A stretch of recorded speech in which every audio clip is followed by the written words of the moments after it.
नमः शिवाय। नमस्कार प्रिय श्रोताओं, आप सभी का हृदय से स्वागत है। साधना सिद्धि शक्ति में यह पॉडकास्ट समर्पित है भक्ति, साधना और आध्यात्मिक शांति के मार्ग को। मैं हूं आपका होस्ट पिंटू कालरा। आइए कुछ क्षण अपने मन को शांत करें और इस समय को पूर्ण रूप से और आत्मचिंतन को समर्पित करें।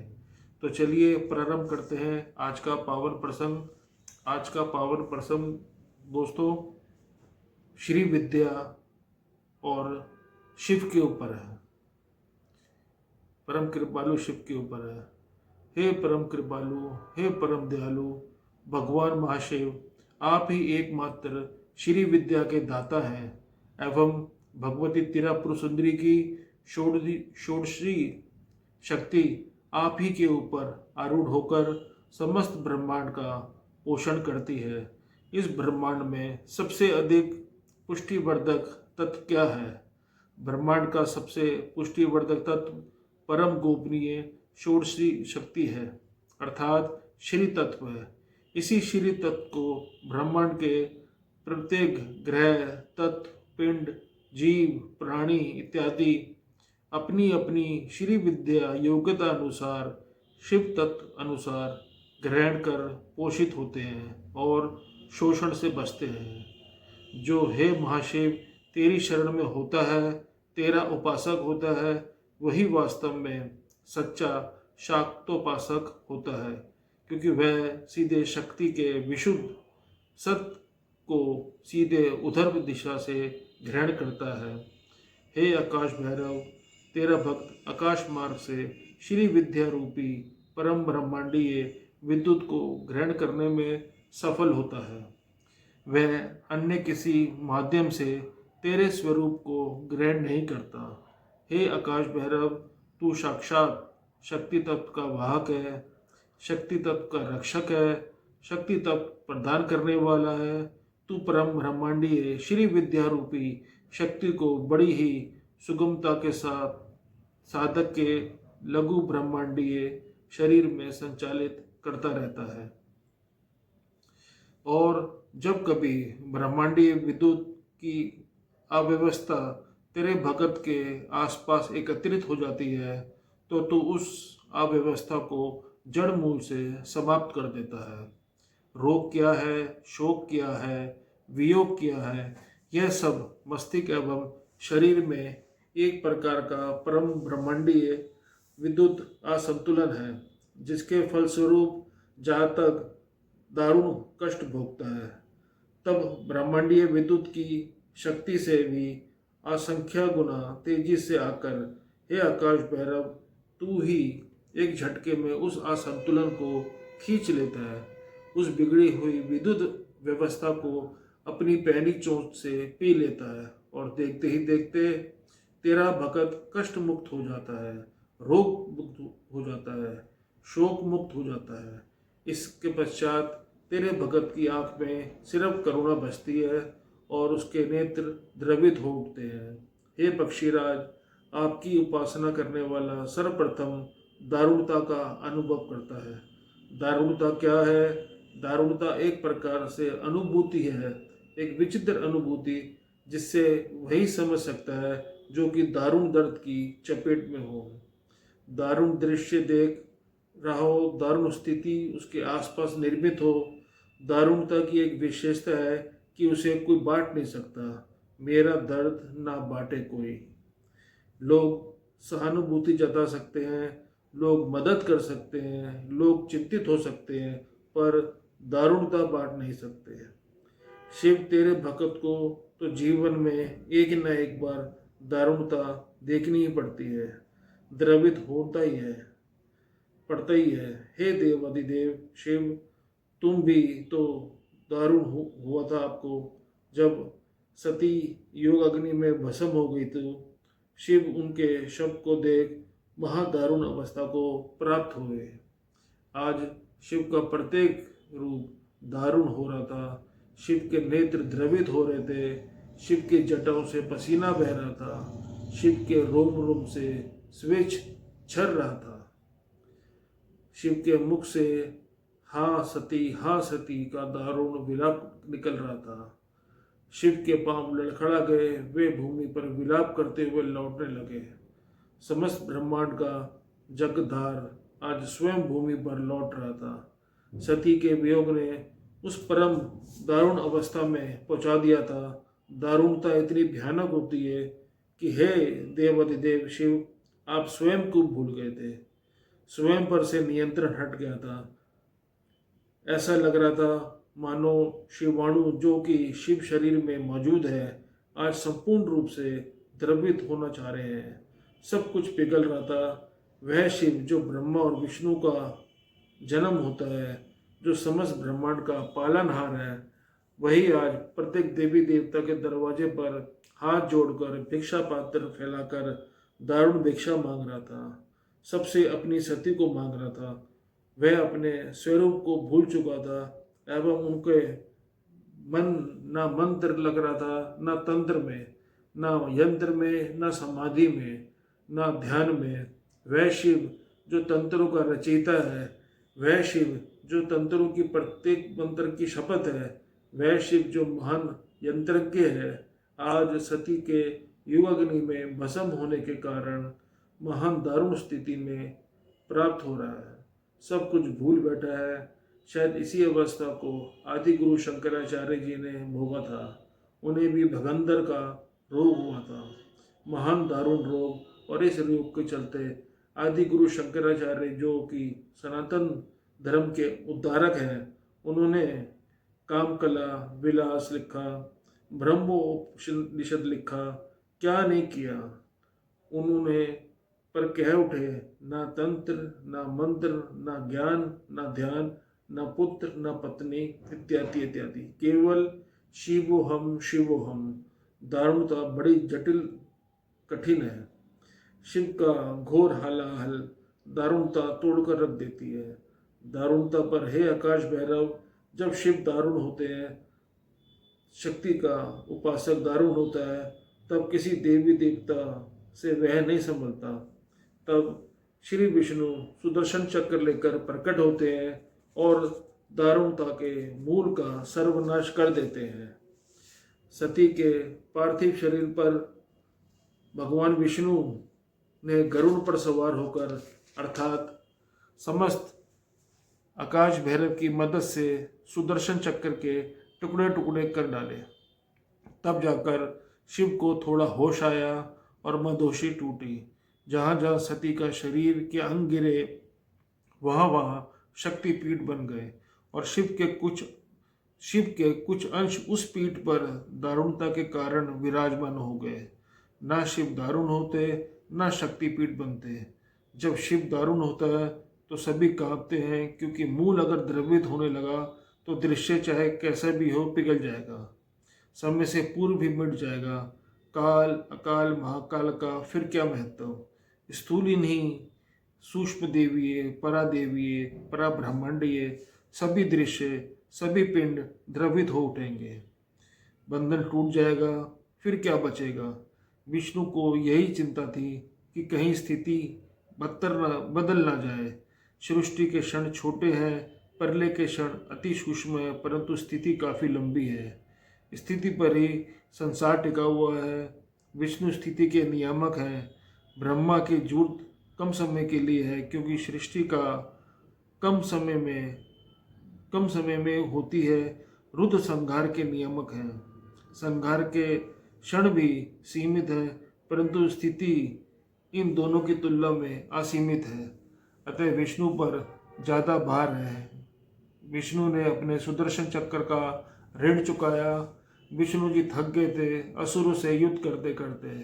तब उन्होंने शिवोपासना की। बड़ी दारुण उपासना थी। भगवान शिव की सुदर्शन चक्र प्राप्त करने हेतु हे कमल नयन विष्णु, आप प्रतिदिन हजारों कमल से शिव अर्चन करते थे। एक दिन शिव ने परीक्षा लेने हेतु एक कमल कम कर दिया। विष्णु जी दारुण सप्तक उपासना कर उठे। रोते हुए नैनों से उन्होंने अपनी एक आंख निकाल कर ही कमल के रूप में भगवान शिव को अर्पित कर दी।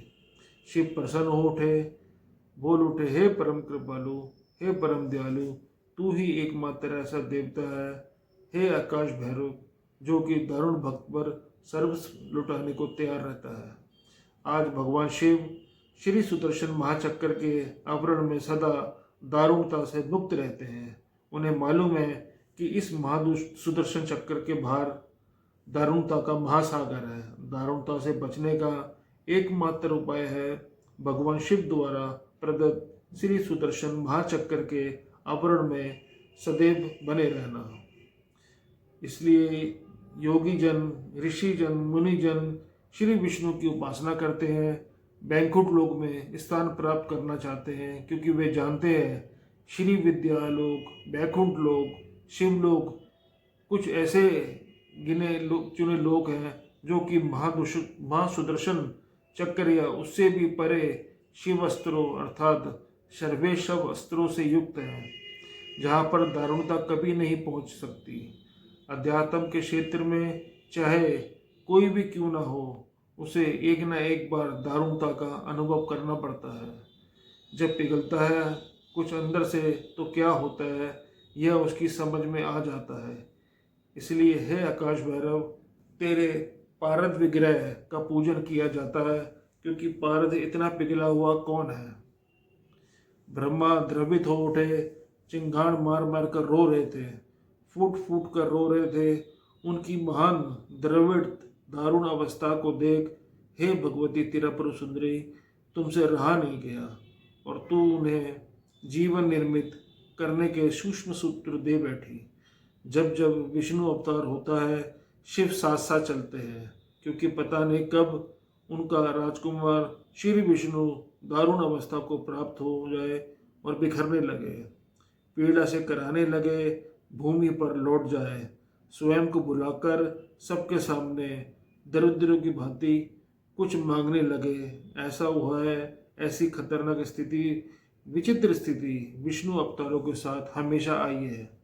राम विलाप कर रहे थे सीता के शोक में, जब लक्ष्मण को शक्ति लगी, अर्थात शेषनाग रूपी महाभैरव जो कि पृथ्वी को आधार देता है, वह निराधार हो भूमि पर गिरा पड़ा है। वह भूमि जो शेषनाग से आधार मांगती है, आज वही लक्ष्मण रूपी भैरव को आधार दे रही थी। तब श्री हनुमान उठा लाए सुषेण वैद्य को। एक बार पुनः रुद्र अवतार हनुमान ने सर्वोपासना के द्वारा पलक झपकते ही संजीवनी बूटी लादी उड़ाकर और राम की दारुण व्यथा का अंत कर दिया। इसलिए पंचमुखी हनुमान कवच में श्री हनुमान शरभ मुख भी धारण किए हुए हैं। वे शरभ की भांति बिजली से भी तेज गति से उड़ते हैं, पलक झपते ही त्वरित शक्ति से युक्त हो कार्य संपन्न कर देते हैं। श्री विष्णु की दारुणता का सदा के लिए विनाश कर देते हैं। श्री राम अवतार में प्रत्येक क्षण शरभ के उलक नेत्रों के समान श्री हनुमान भगवान श्री राम के चारों तरफ नजर गड़ाए रहते हैं और हमेशा रहेंगे कि कहीं कोई भूत भविष्य और वर्तमान में पुनः राम को लेकर दारुण स्थिति ना निर्मित हो जाए। राम नाम सदैव स्वस्थ रहे, सदैव पुष्ट रहे, सदैव आनंद में ही रहे, यही श्री हनुमान की सर्वोपासना है। मैंने कहा स्थिति लंबी रहती है, अतः जन समुदाय हमेशा श्री विष्णु का चरित्र का गान करता है। इसलिए यह अत्यंत आवश्यक है कि विष्णु नाम, विष्णु चरित्र, विष्णु कर्म, विष्णु चिंतन, विष्णु ज्ञान, विष्णु अवतार इत्यादि सदैव स्वस्थ, स्फूर्तिदायक, पुष्टिवर्धक बना रहे। भगवती ने शिव से पूछा कि आप कौन सा मंत्र जापते हैं। देवादिदेव महादेव बोले, हे भगवती, मैं राम नाम जापता हूँ, श्री कृष्ण जापता हूँ, मैं श्री विष्णु जापता हूँ। इसके पीछे देवादिदेव महाशिव का एकमात्र उद्देश्य है कि राम की श्री विष्णु नाम सदैव पावन एवं पवित्र बना रहे, वह स्वयं दारुण ना हो, अपितु दारुणता को दूर करने वाला हो। आज मनुष्य ने या यूँ कहे कि जीव ने कितनी दारुण स्थितियां देखी हैं, कितने युद्ध, कितने रोग, कितनी मारकाट, कितना शोषण, कितना दैवीय, प्राकृतिक, मानवीय प्रकोप झेला है, फिर भी जीव तनकर खड़ा है, उससे जीवन जीने की लालसा है। यह सब भगवान शरभ की कृपा है। कालिदास दारुण स्थिति को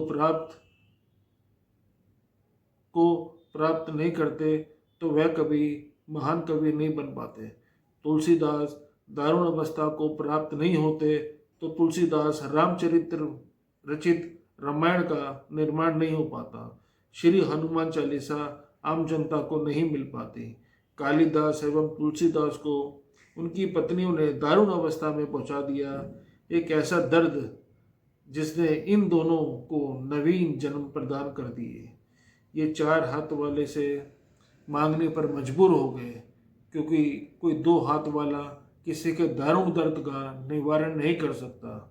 तुलसीदास फूट फूट कर काशी में रो रहे थे, तो वहीं कालिदास भगवती महाकालिका के मंदिर में कई दिनों तक दारुण विलाप करते हुए मूर्छित हो जाते थे।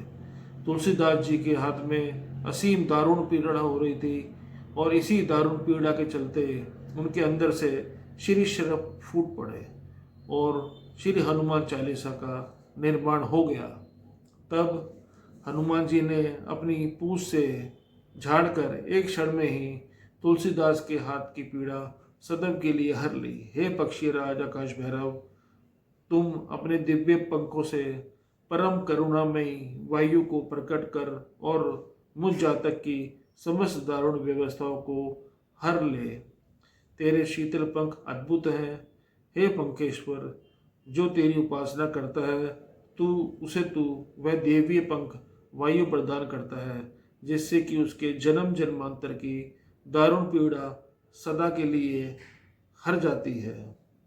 जब तक गर्भ पीड़ा नहीं होती, जन्म नहीं होता, परंतु दारुणता की पीड़ा अपने अंदर असंख्य गर्भ पीड़ाओं को छिपाए हुए है।